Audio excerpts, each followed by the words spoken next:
Hey guys, how's it going? Hope you're all having a great day. Now, last year I posted up a video of me crossing into the US with my Nexus Pass, and mostly to show you guys how much more convenient it is and how much more time you save by having a Nexus Pass, especially if you cross in to the US on a regular basis. Now, a lot of people ask me a bunch of different questions regarding my Nexus Pass, and one of the most common questions I got asked was what happens when you actually cross back into Canada? What kind of questions they ask you, what do you actually declare, etc. So I decided to post up a short video of me crossing back into Canada. I just left my mailbox in Washington, had a few packages waiting for me, picked them up, and now I'm going back to the Peace Arch border crossing. Now, there seems to be a bit of a misconception when it comes to distinguishing American border guards from Canadian border guards. And the one thing that I hear a lot from people who go down to the States once in a while, mostly from Canadians, is that the American border guards are a lot nicer and a lot more lenient, as opposed to the Canadian border guards who tend to be, I guess, a lot more strict, meaner, and intimidating. And like I said, I feel like it's a bit of a misconception, and I'm going to tell you why I feel like that. Now, I cross in the US multiple times a month, so I have a fair share of experience throughout the year dealing with border guards from both Canada and the US.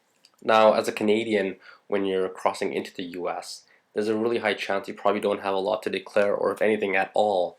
So it's really easy for the US border guards just to basically wave you through. And now, when you're crossing back into Canada, you've probably spent some time doing some grocery shopping, you probably shopped at some retail stores, and if you're like me, you probably have a mailbox and have some packages to pick up. Now, the border guards in Canada aren't stupid, and they know you have things to declare. And for that reason, they're going to be a little more firm in trying to figure out what you have to declare.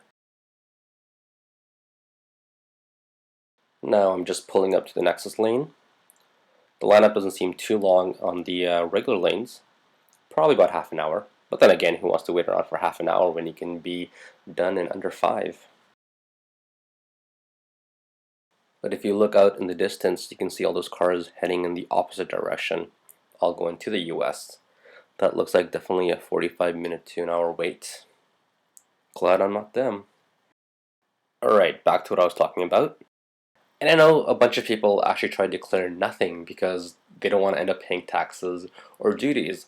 And that's what kind of messes up the whole system. And this is why a lot of Canadian guards have to be a lot more strict and a lot more intimidating to see what we're actually bringing back into Canada. Their main focus is to make sure you're A, not bringing back anything that's illegal or dangerous and harmful to Canada, and B, that the value of your goods that are able to come into Canada isn't such a high value that it seems like you're avoiding taxes or paying duties for it. Legally speaking, if you've been in the US for less than 24 hours and you're going back into Canada, you actually have no personal exemption, meaning everything you're bringing back can be subject to taxes and duties. However, let's say you're going down to the US for just a few hours, just do some grocery shopping at Costco, and maybe stopping by at Home Depot and picking up a new faucet for your kitchen sink. And the duties and taxes on that isn't going to be a whole lot, and it's probably not worthwhile for them to send you in and do the paperwork for that. So for the most part, they're probably just going to wave you through. So I'm up next, and you can hear the border guard ask me what I have to declare.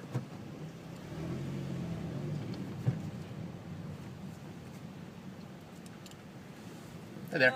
Anything to declare? I do. And now I'm just taking a moment to tell her exactly what I have and what I'm bringing back into Canada.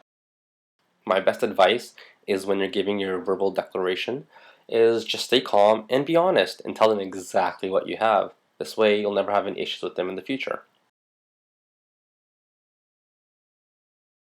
I had a few different things to declare on this trip, so that's why it's taking a little longer than usual. But I'm all done now and I'm back into Canada, and that wasn't very difficult or hard at all. Now, let's say if I was bringing back a 65-inch 4K TV that's valued at $3,000, there's a really good chance she's going to ask me to go in and pay some duties and taxes on that. So guys, take it with a grain of salt and know that if you're going to bring back high-ticket items, there's a really good chance they're going to ask you to go in and pay some taxes and duties on it. So I hope this video helped answer some of the questions and concerns a bunch of you guys had about crossing back into Canada with your NEXUS Pass. Thanks for watching everyone. Take care.